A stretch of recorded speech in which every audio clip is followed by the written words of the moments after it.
What is up, guys, and welcome to the theScore eSports podcast. I'm your host, Colin McNeil. In the studio with me, we got Josh Burry. Hello. We got Dennis Gonzalez. Hey. And you know, if Dennis is here, we're probably talking about one of two things. And today it's Dota. It's been a while since we've had a Dota show. It's been too long. I think the last guest might have been Action Slacks, if I remember correctly. That was awesome. Yeah. All our Dota podcasts actually have been awesome, to my recollection. Yeah, Dota is like the sweet nectar. You don't get it all the time, but when you get it, it's excellent. I agree completely. And you know who else is excellent? Our guest for today, Jonathan Berg. You probably know him better as Loda. He is a Dota legend. He's Mr. Alliance. He's the L God. He's got a lot of names, apparently. Yes. And we're very excited to have him on today. We're going to be talking about the new roster, the old roster, the future, the past, and Going to travel back the space-time continuum. the mist-shrouded past. Fabric of time. You know, esports past is pretty mist-shrouded, I have to say. Yeah, and we're going to dispel some of that mist. Let's do it. Without further ado, let's bring Mr. Berg on. Hello. Loda, are you with us? Hey guys. Hello. Yes, I'm here. Thanks for having me. It's our pleasure. Thank you so much for making time. We're really, really excited to have sort of a living, practicing Dota legend on the podcast. Practicing. Well, many of your contemporaries, Loda, have called it quits in terms of active playing. So, What does that even mean? Contemporaries? your peers, sort of the legends Oh, like, of Dota yeah. gone by. Yeah, I mean, I think the only guy who's still pretty much alive and counts is Fear, I'd say. Yeah. Now, I think there might be some... I mean, Fear is honestly super old school. Like, For sure. very, very old school. He might be same or even earlier than me. And that is ancient. well, it is Defense of the Ancients. Wait, no, it's not. Never mind. I Yes. didn't say that. Nope. I didn't say that. Dota- Do not Dota- listen to this, Blizzard. That's not Don't what the bring- game is. Don't bring me into that. Don't bring me into that. That was usually when I do that, guys, it's me being stupid and silly. That was honestly a slip of the tongue. I did not mean to say the acronym. Yeah, Dota 2 is a legally distinct entity from Defense of the Ancients, guys. Okay.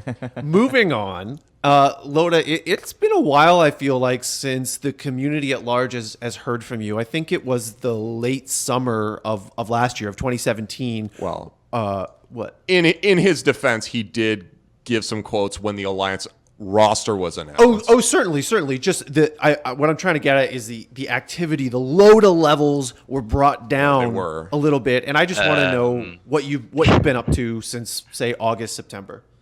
I mean, to clarify your question for you, I took a break from Dota maybe back in May, I think. Then we had another roster playing for Alliance, and I was just taking a break from stuff, and I just needed a break from things. Prior to that, I had been pretty much been the acting CEO of Alliance at the same time as playing, and it wasn't a great combination. So the summer I spent, trying to relax and think about the game and what I want to do, if I want to keep playing, in what way I want to do it, and so on. But around August or September, when the roster lock happened, I was considering making a team back then, but more than anything, it just kind of reminded me to, take your time. So between, I don't know, was it August or September to, I think November, late November, we did an announcement. Yeah. For a new team. Between there, I don't know. I was, playing pubs, talking to a lot of different players from tier 1 teams to tier 3 teams, and trying to remember why have some of my teams done really well in the past, and the normal stuff. Dota is, if you've been playing for as long as me, you've gone through all the steps several times. You think you learn, and then you make the same mistakes, and then you're like, that was the thing. So yeah, I've been doing a bit of everything, I guess. Actually, you kind of like had a similar role as PPD in Evil Geniuses, kind of being that interim CEO. Was there ever a thought of you being in that kind of split role of being a player and the CEO of Alliance? Was there ever a case where you were like, maybe you should go full CEO of Alliance? Yeah. I mean, it's been a weird situation, right? Because it's not like I planned on. I mean, the whole alliance situation has, in a sense, been a bit weird because it's not like I really planned to. After being a player, I would go to being the CEO or co-owning a team or so. Um, I mean, last year in the beginning, I kind of thought that I could juggle it. We felt as a group that I should be the one doing it, but I kind of realized that was, as I mentioned before, a bit greedy or however you want to call it. For like during this break that I've had, I have been acting CEO for most of the time, but it's been like. It was more of a thing that had to happen so that I could make the changes in Alliance to, give over the control to someone else. I don't really want to delve too much into it, but like I was unofficially the CEO, before we became the Swedish entity that we are today. But I kind of underrate how to say,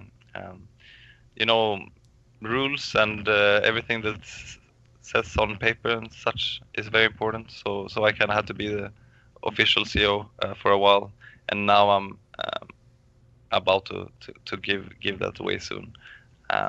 So I won't really be, the one running things, even though I've been doing that for a while before I went back into Dota. That was also a big reason to why it took so long to get the new lineup, I'd say. Yeah, I actually want to ask about the new lineup, Loda. Even if you're not going to be necessarily the CEO of Alliance, it feels to me like you are going to be in a big way responsible for making sure this team finds success. So first off, I wanted to ask why it took you a while to find this lineup. So why did you choose to go with this new talent? Some of this talent, I mean, I think people could use the word maybe unproven in a fair way for some of these players. Why did you decide to invest in these younger players instead of maybe going for talent that could have been available during the shuffle, that you might have been able to entice? Well, I mean, that there were a few. There was a small chance even that I would have gone to other team during the shuffle, but I mean there are a few different reasons. When it comes to players being this young, I also feel that they're at a point where they're mechanically very strong, but they're also very open to listen to what other people have to say. When it comes to Micke, our mid player, I really wanted to play with him 1 year before. But there was some, I won't really go into the details there either, but I would just call it some weird Swedish politics thing that kind of ended up with teams, maybe not exactly as either side wanted. But I've been looking for him for a very long time. I think that's, now he's been a bit unlucky with his injury and stuff. But I had my eyes on him when he played Han. It was in a sense very nice for me to, wait 1 year with deciding to play with him again and see how I felt about him. I was actually, as I said, I spoke a bit to him and also Insania prior to the roster lock. But then I felt that they were not really ready for the kind of team I wanted to put them into. And they made a team with, I think, Koikwa and Garter. Demon was part of the team for a short while. Because I really felt they're very hungry, and that's amazing. I love working with these players, and it's just because it's these guys that I've kind of gotten the motivation um, to come back. But it might sound very surprising, but when it comes to Insania and Micke, I think it's something that's been building for quite some time. Something that impressed on me when it come to those two, and also including Boxy, was that they went down to play a Hon tournament in Thailand, where the only place where Hon is still alive. Nice. This spring when they were already playing Dota, and they impressed me there, and they won the tournament, and just shows that they have that capability of winning. Then again, of course, they are untested in many ways, and I can't, I don't want to promise anyone that this is going to be the exact same lineup in 1 year that it is right now, but I'm very happy with the kind of people I'm working with, and everyone wants this amazing team that's going to be performing right away, and me too, but with most of these guys, I want to build something, and as you guys know, that's gonna outlast myself as well. Mm-hmm. And I feel that I try. I've had conversations with a lot of these, already accomplished players, and the issue for me is sometimes that, or in most of the cases, is that I can't really trust that they would want to, continue their career with the team and want to make something good out of that. But with these guys, I see, at least 1-2 guys who could potentially grow into, I wouldn't say the star, but the core of the team that keeps the rest together, pretty much. Loda, sorry, continue. My apologies. No, that was about it. Okay, I guess what I want to ask is, I read this incredible interview that you did about why you refused to retire, and in it you said, quote, "I want someone to take over the flame so I can go die with the other Dota 2 legends," which I thought was just like a great quote. That's the kind of quote as a writer that you just love to get, because you're like, damn, that's awesome. That's going pretty high up top if possible. But I want to ask, have you found that person? Like, it sounds like maybe you see that potential in some of these guys. Yeah, for sure, in their own ways. I think Micke for sure is one of those guys.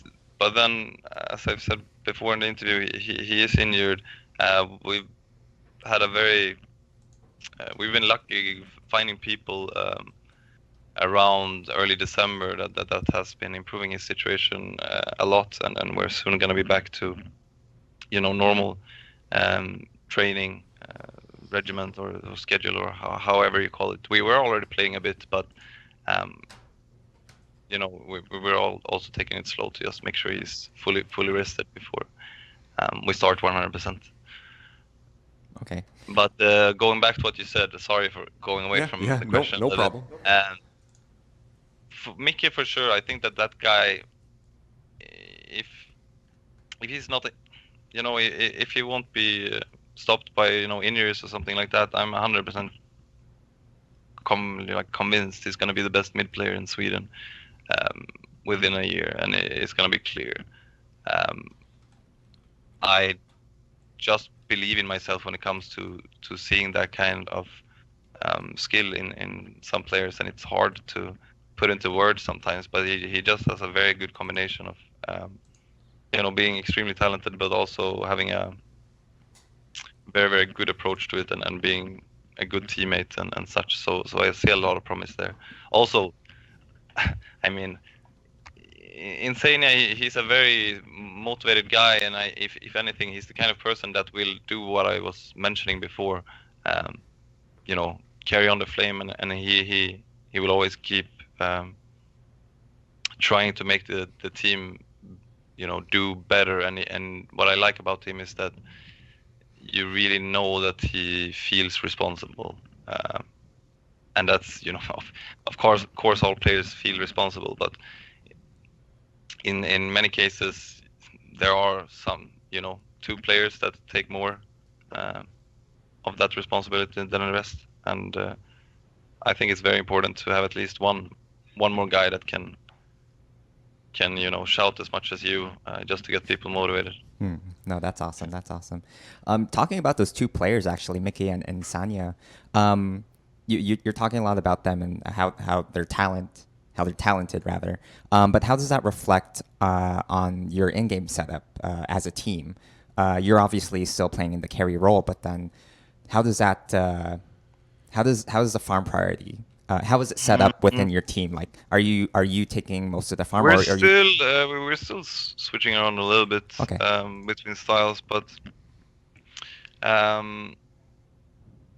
I mean, should I give away our secrets?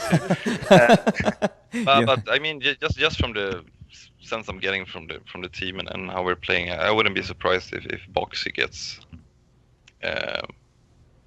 quite some farm priority as well. But in most of the cases, I would suppose it's Micke, me, and then Boxy.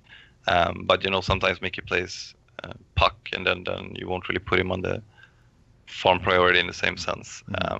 But we switched around a bit. It was a bit confusing when we started practicing, and then we went to WESG with like half the team and Ake plus Gorg, so that made things a bit weird. But recently, I've enjoyed a lot playing with these guys, and honestly, Boxy was probably the most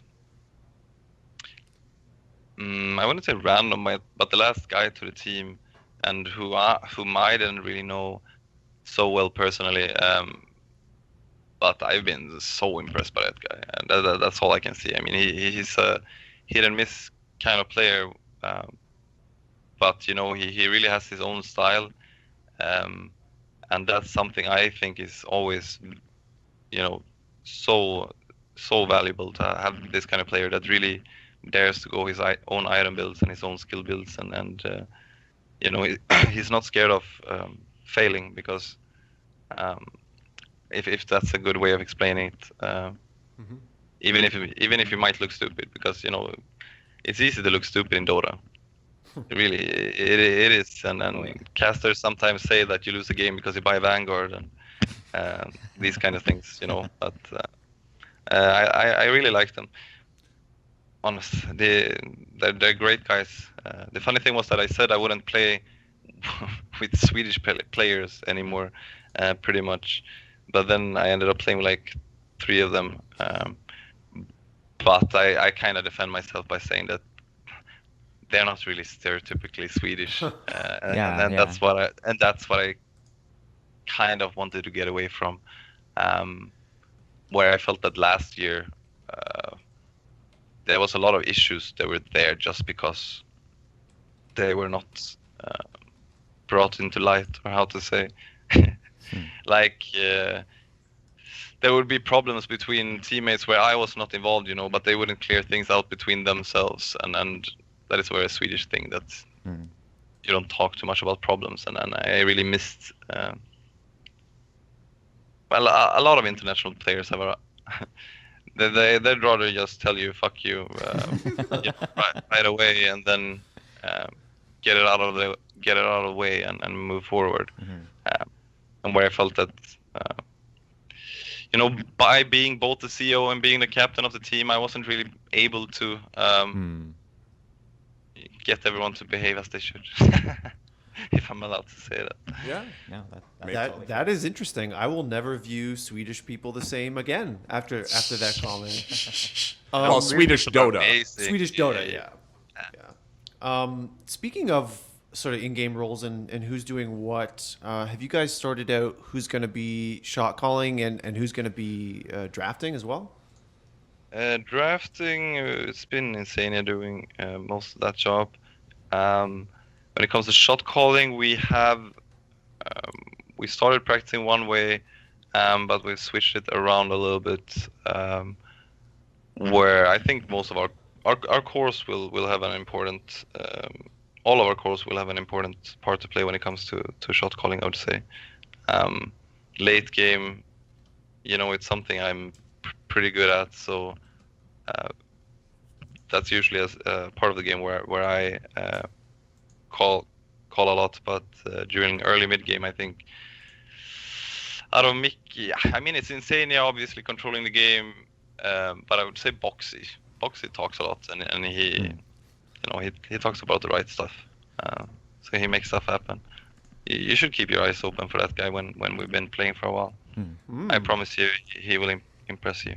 He sounds like a really interesting player, actually, just from how you've described him, how he's very vocal, how he's not willing. He's willing to make mistakes, and like you said, and look stupid doing it, which I agree with you is probably very easy to do in this game, to take some chances and maybe look foolish as a result. Like it sounds like, just based on what you've said so far, that he really did come as a surprise too. If he was the last addition to the team and you weren't really sure about him, and yet it seems like he's going to be potentially in the future, at least, like a pretty big part of this squad too.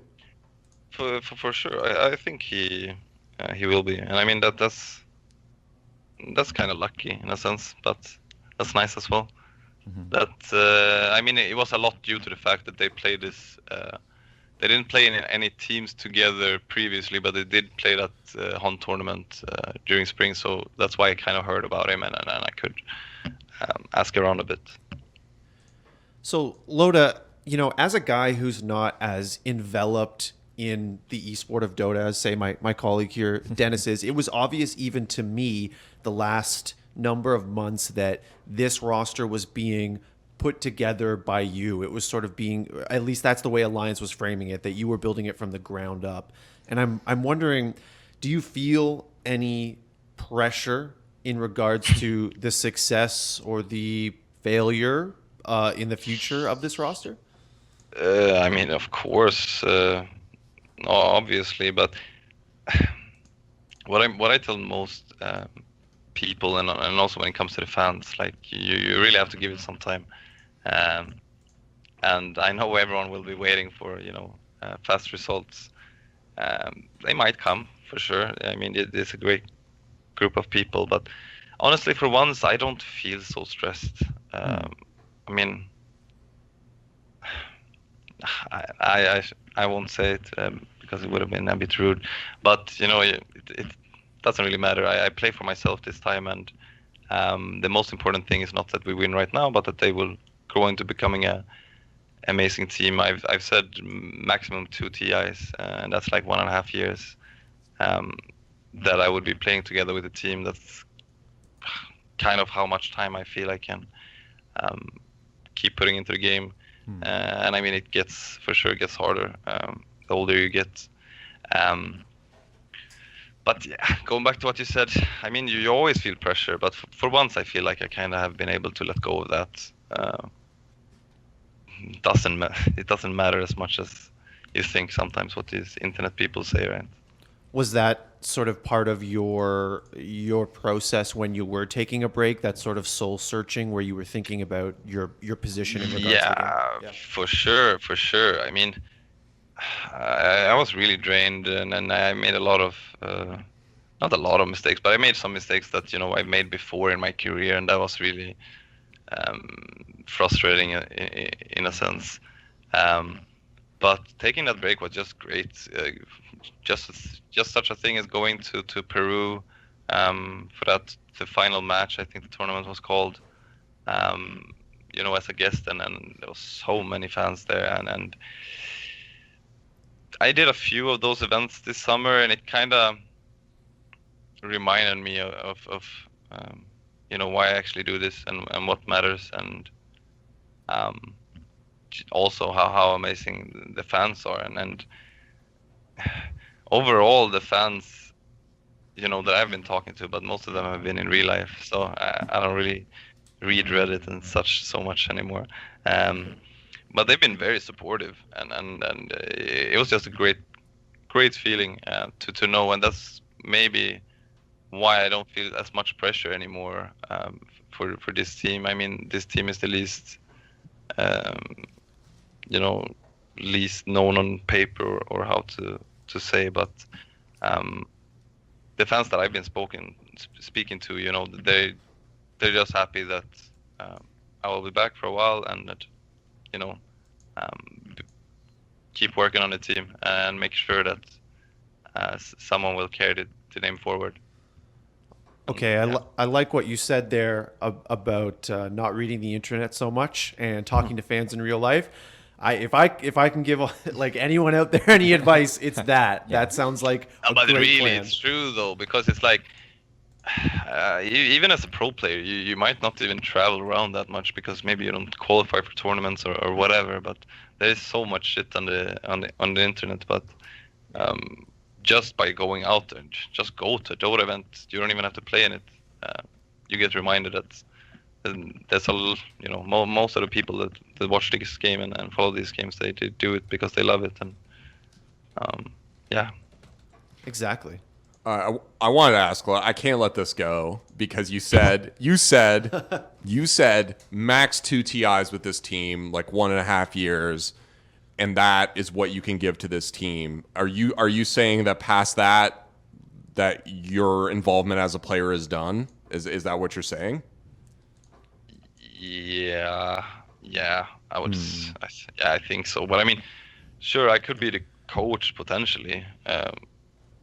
Who knows? It's I have other responsibilities, so it's not really what I'm planning on doing. But it all depends on where we go with this. But I'm not looking to play more than 2 more TIs.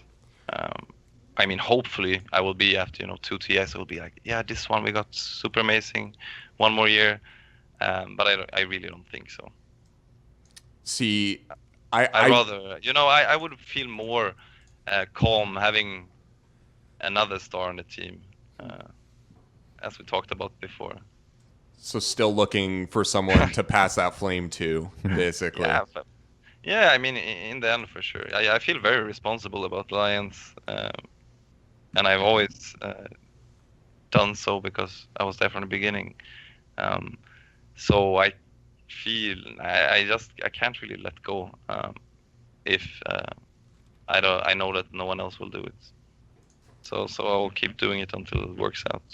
So your goal is 2 more TIs, but if you don't find that guy, could we see 33, 34-year-old Loda playing Dota 2 for Alliance? Nah. It's tough. Yeah, I don't think so, man. I really don't think so. Because as I said, before the new team and it actually ended up being these young guys and everything, I was very tired for various reasons, and I've been playing for a long time. So I don't think I can be as motivated longer than that.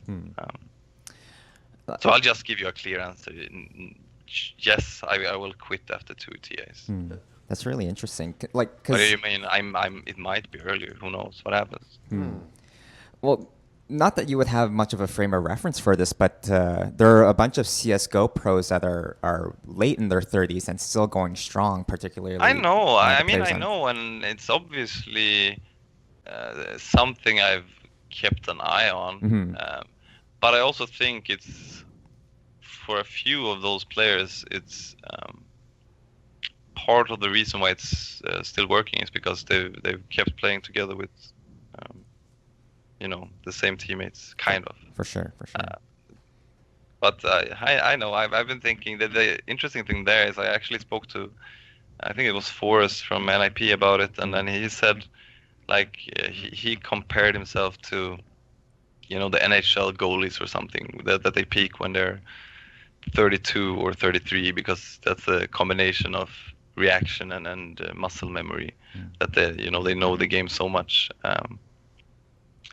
But yeah, I don't know. Dota changed. I think Dota changed a bit more than CS though.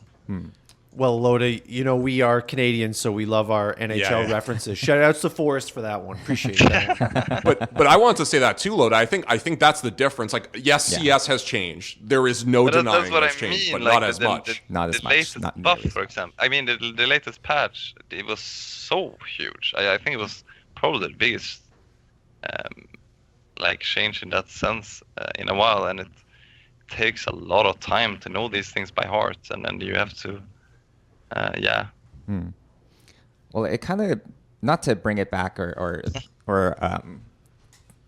like go back into the past too much, but like during TI3, I think that was like kind of an era where I guess the meta was kind of stagnant a little, but then that kind of allowed a lot of experimentation and to kind of narrow down the meta. Whereas right now it's kind of, things are changing too much and you're just kind of throwing stuff against the wall. Do you feel the same way? Yeah, something like that. I feel, I mean,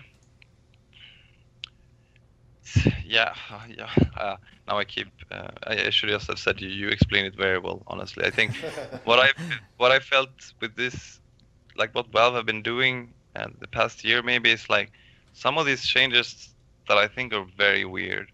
Or like when they do one change and then they change it to something else and then they change it back in the next patch. And there's some items that they get buffed in kind of the same way, and then they get too over. Like Mask of Madness is kind of broken every other patch, and I mean now you can you can disassemble it into Butterfly Satanic and these things, and I feel this time there was just too much random things. Like previously I could, in almost all cases, I could see the logic behind it, but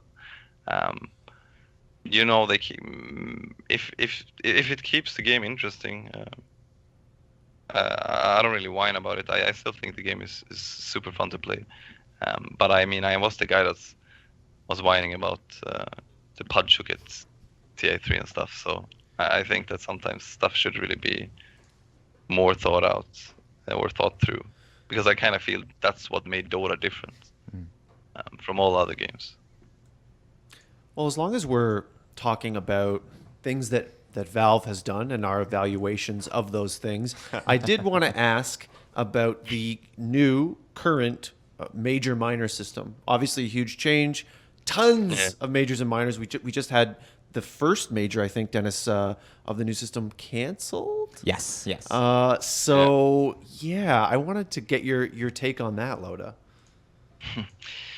I mean, there's a lot to say. I think it's great that there's a lot of tournaments. I think that just looking at the schedule, it was obvious that things were gonna start breaking down or breaking apart in January, because I know personally for a fact that these organizations don't really, talk to each other that much and make it work between everyone. So it would sure have been some kind of schedule problems.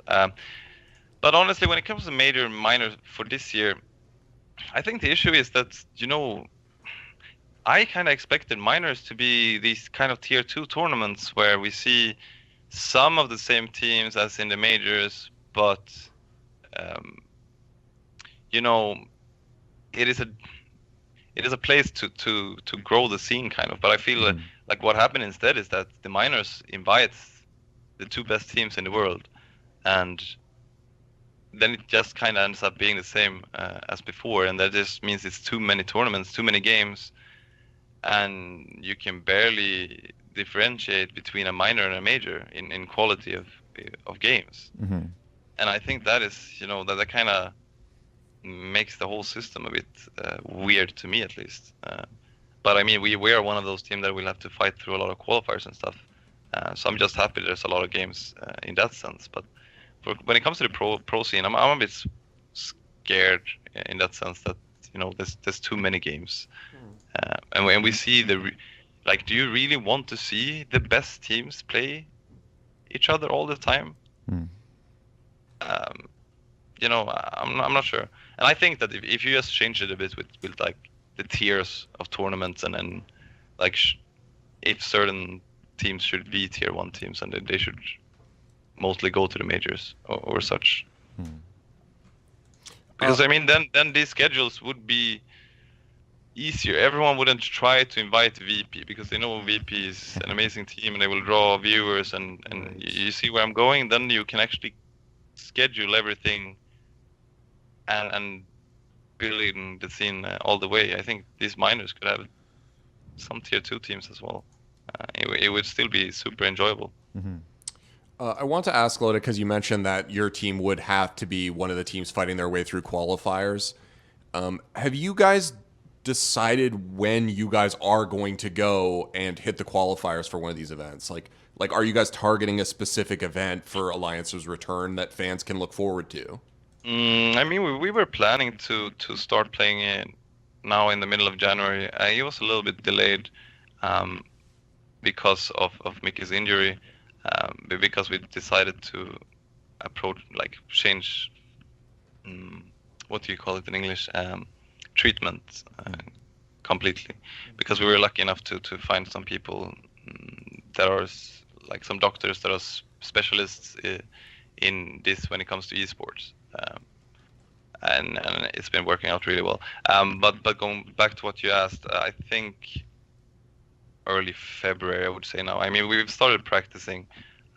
We could potentially sign up for one of these opens already, but I don't think that would be a proper showing of what we can be. And this is also something I've told myself. This goes back to all this time I've taken with this team, and it's not like I've taken all this time just so, or that just because I've taken all this time, it means that all these players are like amazing right now, and we're gonna fit like a clock. And it's been a lot for myself as well. And I mean, I know our fans, and I love that our fans love the team and everything, and I just appreciate that people want to see us watch. But I just want to actually, take some time with the team before we throw ourselves into the qualifiers. But hopefully early February. So but to fully answer, we might play like a Pro Dota Cup prior to that, but I don't really count them as no flame to Pro Dota Cups, but I don't really count them as major qualifiers.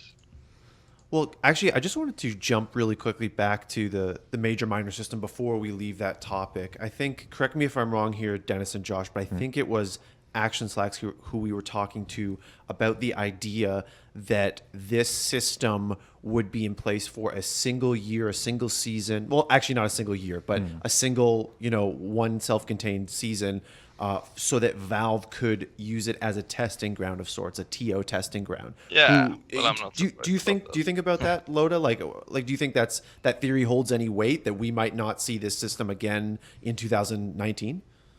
No, of course. Like, isn't that what happens every year? That's what I mean. Like, we keep changing the system, and we keep changing the tournament structure, and we keep, I mean,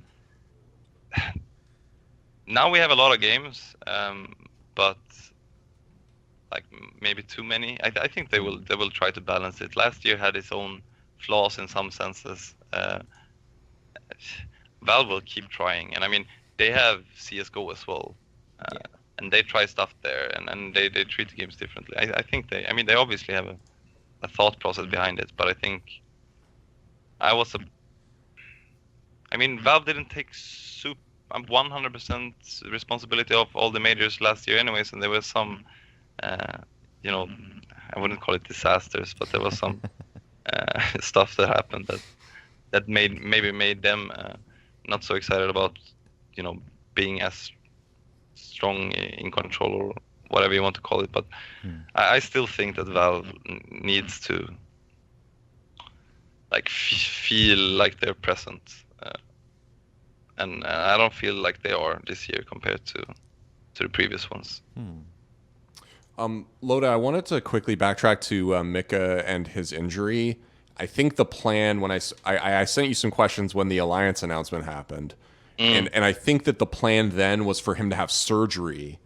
Yeah, exactly. And so has that plan changed? Has he had surgery? And just can you give us an idea of where he is in the recovery process right now? Yeah, well, he was going to have surgery. We did take in the experts quite close to that surgery after talking to them for quite some time, and we obviously spoke to quite a few different doctors. They were very convinced it was not the correct way to go right now, and has rather been working with a lot of rehabilitation and Yeah, just a lot of exercises pretty much, and more advanced than that, but that's where my broken English can take us. But it's been working great. Kian is the guy who's working with Micke. Um, you know, great guy who has been able to calm my player down, and I can notice the difference. So we feel confident that he's going to get well, but we're also very frustrated that we can't start screaming 100%. But at least we'll be super psyched once we start. That makes sense, and it's a hand injury too, so you have to treat those so carefully, right? Yeah, exactly. Yeah. And you can't start too early and these things. So we'll let it take its time. That's So good. it really won't be too long. Yeah, well, like you said, not if you guys are planning in February, maybe we'll see you. So that's not too long at all. I think, if I'm not mistaken, Dennis wanted to ask some historically pointed questions to look back at what we call the mist-shrouded past in our intro, a little bit poetically, Dennis. Well, Sure. to be honest, a lot of my history comes from Dota 2, so some of my knowledge of Dota 1 or the era of Dota 1 is a little... Oh, you're going back that far? Oh shit! If we can. I mean, we have Loda, so we have to talk about Dota 1, right? I mean, at least as far as Dota 1, like I was more curious about how you transitioned from Dota 1 to Dota 2, like how, like that must have been scary, like from it being like a ephemeral like game that had like no like governing body, let's say, like it was just like some guy developing in like his apartment or whatever, to Valve bringing it over to Dota 2, opening it with a $1 million tournament. Like, I know this was like one of the things that was from the documentary, but one of the Chinese teams didn't come to the tournament because they thought it was a hoax. Like, what? Like, what? No, yeah. I mean, there was a lot of weird stuff going around that tournament. I mean, I quit the game maybe, I don't know, was it half a year or 1 year before the tournament because Yeah. I didn't really see it go anywhere. And then you heard about the tournament, and then most people thought it was fake quite long. And I think TA1, teams only had the game. Some of the teams had the game for like a week before the tournament. So it was a bit random, but I think I was studying when the tournament was announced, and I played Han like semi-pro. I played for pro team, and we went to some tournaments and stuff, but I didn't really take it serious. But when I heard about TI and Valve doing this, and it was obviously a sign that they were gonna keep investing into this. I was decided the first second that I would come back. I mean, I quit Dota because I didn't see it growing into the kind of esport that I could make a living out of. Even if there was money to win, there was too much uncertainty. But once that uncertainty was gone, in a sense, I was committed almost right away. But also, I was playing Hon quite casually as well, so I had kind of kept up to date, to games overall, and I was just excited about the transition. It was a bit hard switching to Dota because there was a lot of, I mean, things that I was very used to, but other Hon players were whining about, like, the turn animation of heroes and then the spell animation and these things. But I mean, it took a while, but that was, it was just an amazing time when the Dota 2 beta came out, and I was super motivated to win TA for sure. Mm-hmm. Another thing was in Dota, you were already a well-accomplished pro. You've earned the name El God from the Chinese fans and everything like that. Coming into Dota 2, did you feel like you were kind of starting over again, or did you feel that you had that kind of backing from Dota 1? Both yes and no. I mean, I still had a quite strong connection to the community and all these things, and I was never really scared of how they would look at me. I know what I was mostly annoyed with was that I knew that a lot of people were like fans or whatever were annoyed that I had been playing Han instead of Dota for a while. But I was always like, who are you guys? Like people really like we're all gamers. We play games, and you don't have to hate something because you love something. But the only thing, if anything, I feel is like, even if I won TI and we won, I mean, we had insane accomplishments with Alliance and stuff. But as you said, like, to me, big parts of my biggest accomplishments when it comes to like being part of the history of Dota and everything happened in Dota 1. And that was always a bit frustrating to me, maybe, that, people didn't know their history. But I don't know. It wasn't important for me to be famous really anymore when I came back to Dota 2, if I can say that. Like when I was a bit younger, it was about winning, but it was also fun to be known. But going back into Dota 2, I really, really wanted to win, and I was gonna get there somehow. And I think a lot of people felt the same thing. Seeing Puppy win the first TI was very motivating, for sure. And I mean, seeing Dendy there and all these players that you had been playing with in Dota 1, and they might not even have been the best ones around. So yeah. Do you feel that you said that you were maybe going to stick around for 2 more TIs? Worst case scenario, maybe you don't even make it to the TIs. What does that say for your legacy in Dota and Dota 2?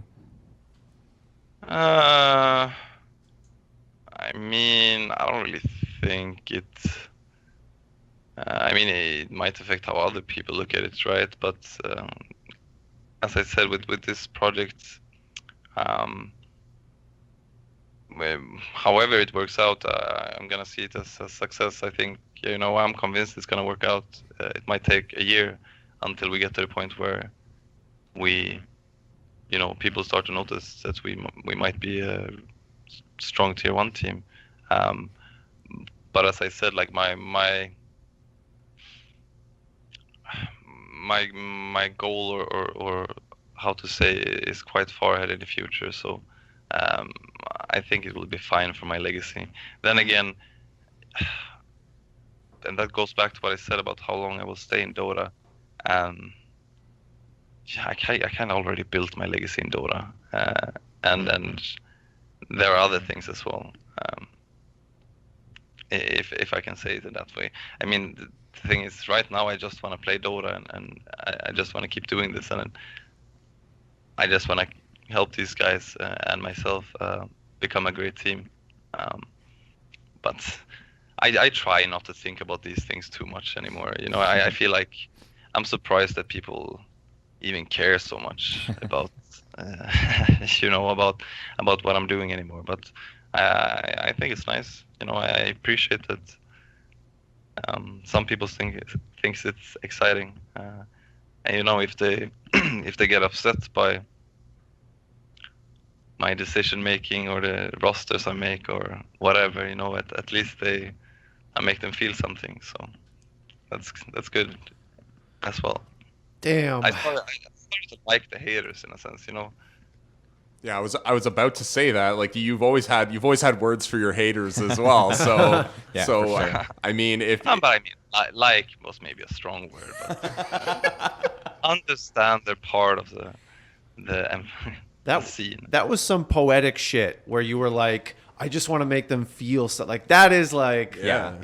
I mean, that's No, part but of the I mean fandom. that's kind of what I realized, right? That when I took the break and completely from Dota, that's kind of part of the reason why I played, and that's all part of the reason why I did a lot of stuff, maybe especially in Dota 1, that was very game breaking, because that was always part of why I was playing. I mean, I love the game and all these things, but it's always nice to do things that makes people react, right? And I think that's it's important for the game to have those kind of players as well. Now I'm trying not to be that guy. I'm gonna get Boxy or Micke to be that future. Well, But yeah, you know what I mean, I think. You pretty much, I honestly just answered the question I was going to ask, because I was going to say, you said that, you know, your legacy in Dota had kind of already been decided and now it's about the next generation. And I wanted to kind of ask, you know, if there's someone who just got into Dota today, or maybe, you know, after your 2 TIs or whatever, and they're like, who's Loda? Tell me the story of Loda. What story would you want to be told? How would you want to be remembered or sort of idealized? You want me to tell the story about myself? It's a little narcissistic, I admit, but yeah, I don't really know, man. I don't feel super comfortable answering that question, but there's a few things that happen in Dota 1 that were important to me. I mean, I was one of the first players to use. I mean, these things sound so retarded nowadays, but like one of the first players that used bottle when it was implemented into the game, and just by trying to you know, really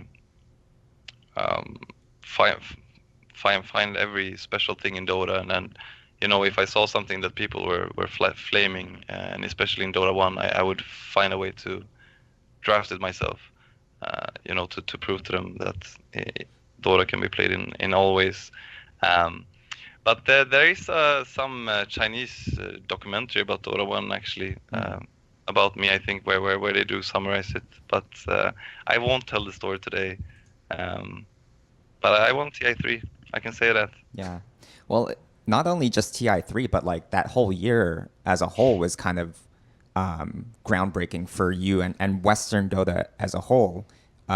People like TI was obviously like the big marquee event of that year, but people kind of forget G1 Season 5, where a Western team took out Chinese teams on LAN, on Chinese soil for like the first time. I don't know if that's like a huge thing for you, but I remember at the time that's never been done before. For sure, it was very important to me. And I mean, you have to understand, like, there was a lot of weird shit going on in Dota and the Dota scene around like TI2, because like a kind of thought process that came from Dota 1 was that the Chinese were the best, and if you gave them enough time, they would become the best teams. Or like, yeah, they would become the best team out there, and that's kind of the reason why I went to Zenith to get some perspective on these things. And, you know, playing with Zenith, I realized that this is complete bullshit. You know, these guys are drafting the most random stuff, and we're doing 0 bans, and we're having quite a lot of good games against these players. So I would say, like, before, I wonder if I think it was the year I made Alliance. Me and Pike, we've always been good friends and made teams back and forth. But him and Misery made a team, and they went to China with LGD Int, they were called, to kind of train on the Chinese soil, because this was the way to. And they were really convinced that, as were most teams, honestly, that the way to get, you know, really, really good at the game was to play with the Chinese. So going into G1, we were super confident, but it was for sure a super important tournament to me personally as well, because, yeah, as you said, everyone kept saying that it was so hard to beat the Chinese teams.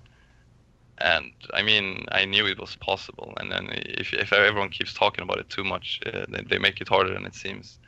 But it was amazing. And I remember LGD Int were there, and some of them at least really, really doubted how well we would perform against LGD at least. But I think, I'm not sure if we lost a game in that tournament. But it was for sure a big reason to you know, the team that we grew into, and we're able to win TI and all these things. Mm-hmm. No, you weren't comfortable saying what your legacy could have or is currently or will be, but I think like at least from that era, I think you're firmly a villain because not only did you take down the Chinese, like I'm sure you earned a lot of haters from G1, but also from TI3, you took down Na'Vi. Like I remember how many flags, like the in-game pennants that fans had as spectating Yeah, in-game. but Like, I don't Lions had think. like half. Yeah, I think, I mean, being a villain, sure, for some people. But I think with Navi, we had a very special, and I really, really enjoyed that rivalry we had because the fans on both sides really respected each other, I would say, or respected the other team. And that kind of way they interacted and everything kind of just kept building the hype between those games. So, but sure, I'm happy to be the villain that year, man. I was just I just set up to make a team that would win TI, and you know, if I was able to do it, and if I have to be the villain to do it, sure thing. But I know for a fact that a few people saw me as the hero as well. Sure. One last question, and this is kind of an aside. You mentioned Zenith. I know that like one of the big storylines around you is always quote unquote playing with Swedish players, but that was a huge departure going to SEA. And notably, you were a teammate with Ice. So how's your experience on that team? I think it was a lot of fun. Honestly, the team was very laid back. Everyone was very, very skilled. Honestly, I think that Ice is one of the most skilled and smart players out there. I think HY was very, very, very strong back then as well. And overall, there was a very laid back approach to the team. They treated me with a lot of respect and made me feel like as a part of the team. Our biggest issues were rather that we barely had any practice going into TI. Like it was embarrassing how little we practiced, because I think Ice had Army, because in Singapore you have like 2 years of mandatory Army, and there was a lot of things around that just made me very disappointed. I mean, we were top 8 that year, I think. But just, if you've been around for a long time, you kind of know, like, even if a team doesn't work out or does, you kind of feel the potential there. And I think that we had the potential to do really, really well that year. And like, overall, I really enjoyed my time there. And without the experience I got there, I wouldn't been able to have the confidence to do the things we did the next year. But I would recommend every player to do that kind of thing. It taught me so much, and it also reminds you like how different the players talk about the game and how they look at other teams and who they think is strong and such. So yeah, and I mean Ice, he was just retarded when I played with him, I think, but in a good way. Well, I've heard that Ice is a pretty chill dude. So it doesn't. Wow. No, I actually did not mean to do that. Oh. That was actually no, but You I've didn't heard mean to make that pun. No, I didn't. Okay. The reason I mention it is because Dennis here did a notorious interview with Ice, and that was at the Beyond the Summit Summit. 3. It was right. It was at the Summit 3 where Ice just proclaimed, "I want to try weed." And like in the middle of the interview, And I was like, "What? You want to try to read a book or something? What?" Yeah, it was like, no, actually weed. Like I heard they have good weed out here. They were a funny bunch of people for sure, and it was very random. Like we HY had been drafting for like the whole time we'd been playing, and then after the first day of TI, we lost like I think we went like 0-4 or something like that. It was a terrible day. And then like him and HY and Ice had an argument, and then the day after that, Ice was captain. But it went better after that. But it was an interesting team for sure. So, Loda, we are reaching the end of our time with you. But before we do let you go, I wanted to give you a chance to sort of say any final statements or bring up a topic that maybe you wanted to talk about that we didn't already bring up, or even just any shout outs that you have. Well, thank you for having me. First of all, I just want to give a big shout out to our sponsors, Monster and GGBet, but especially also to all of you fans out there.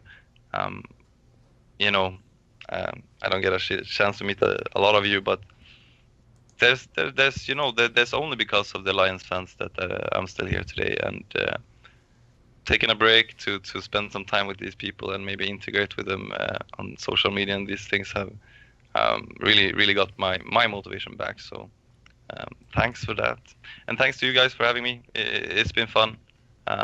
It's always nice to talk about myself. So I appreciate that you guys invited me to do that. Our pleasure. It's always nice to have you talk about yourself, Loda. So thank you very much for making some time for us.